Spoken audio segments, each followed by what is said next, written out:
حضرت ابو ہریرہ رضی اللہ عنہ نے کہا، ہم رسول اللہ صلی اللہ علیہ وسلم کے چاروں طرف ایک جماعت کی صورت میں بیٹھے ہوئے تھے۔ ہمارے ساتھ حضرت ابو بکر اور عمر رضی اللہ عنہما بھی موجود تھے۔ رسول اللہ صلی اللہ علیہ وسلم ہمارے درمیان سے اٹھے اور کسی طرف چلے گئے۔ پھر آپ نے ہماری طرف واپسی میں بہت تاخیر کر دی تو ہم ڈر گئے کہ کہیں ہمارے بغیر آپ کو کوئی گزن نہ پہنچائی جائے۔ اس پر ہم بہت گھبرائے اور آپ کی تلاش میں نکل کھڑے ہوئے۔ سب سے پہلے میں ہی گھبرایا اور رسول اللہ صلی اللہ علیہ وسلم کو ڈھونڈنے نکلا، یہاں تک کہ میں انصار کے خاندان بنو نجار کے چار دیواری یعنی فصیل سے گھرے ہوئے ایک باغ تک پہنچا، اور میں نے اس کے ارد گرد چکر لگایا کہ کہیں پر دروازہ مل جائے، لیکن مجھے نہ ملا۔ اچانک پانی کی ایک گزرگاہ دکھائی دی جو باہر کے کنویں سے باغ کے اندر جاتی تھی۔ ربی آبپاشی کی چھوٹی سی نہر کو کہتے ہیں۔ میں لومڑی کی طرح سمٹ کر داخل ہوا اور رسول اللہ صلی اللہ علیہ وسلم کے پاس پہنچ گیا۔ آپ نے پوچھا، ابو ہریرہ ہو؟ میں نے عرض کی، جی ہاں اے اللہ کے رسول۔ آپ نے فرمایا، تمہیں کیا معاملہ درپیش ہے؟ میں نے عرض کی، آپ ہمارے درمیان تشریف فرما تھے، پھر وہاں سے اٹھ گئے، پھر آپ نے ہماری طرف واپس آنے میں دیر کر دی تو ہمیں خطرہ لاحق ہوا کہ آپ ہم سے کاٹ نہ دیے جائیں۔ اس پر ہم گھبرا گئے۔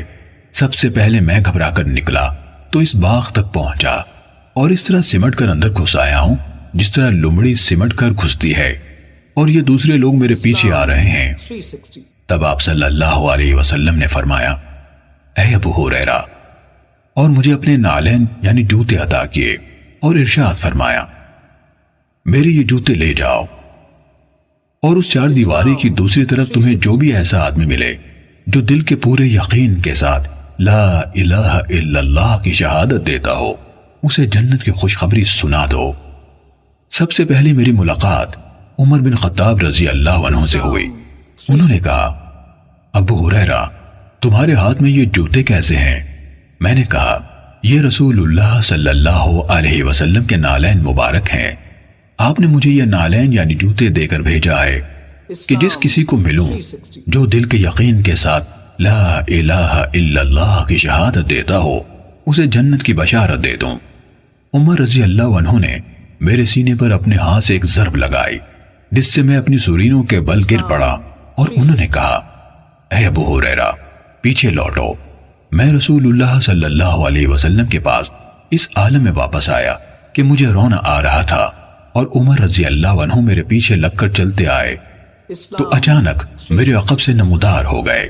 رسول اللہ صلی اللہ علیہ وسلم نے مجھ سے کہا، اے ابو ہریرہ، تمہیں کیا ہوا؟ میں نے عرض کی، میں عمر سے ملا اور آپ نے مجھے جو پیغام دے کر بھیجا تھا میں نے انہیں بتایا تو انہوں نے میرے سینے پر ایک ضرب لگائی ہے جس سے میں اپنی سرینوں کے بل گر پڑا، اور مجھ سے کہا کہ پیچھے لوٹو۔ رسول اللہ صلی اللہ علیہ وسلم نے فرمایا، عمر، تم نے جو کیا اس کا سبب کیا ہے؟ انہوں نے عرض کی، اللہ کے رسول، آپ پر میرے ماں باپ قربان ہو، کیا آپ نے ابو ہریرہ کو اس لیے نالین دے کر بھیجا تھا کہ دل کے یقین کے ساتھ لا الہ الا اللہ کی شہادت دینے والے جس کسی کو ملے اسے جنت کی بشارت دے؟ آپ صلی اللہ علیہ وسلم نے فرمایا، ہاں۔ عمر رضی اللہ عنہ نے عرض کی، تو ایسا نہ کیجئے، مجھے ڈر ہے کہ لوگ بس اسی شہادت پر بھروسہ کر بیٹھیں گے، انہیں چھوڑ دیں کہ وہ عمل کرتے رہیں۔ رسول اللہ صلی اللہ علیہ وسلم نے فرمایا، اچھا تو ان کو چھوڑ دو۔ صحیح مسلم حدیث نمبر 147۔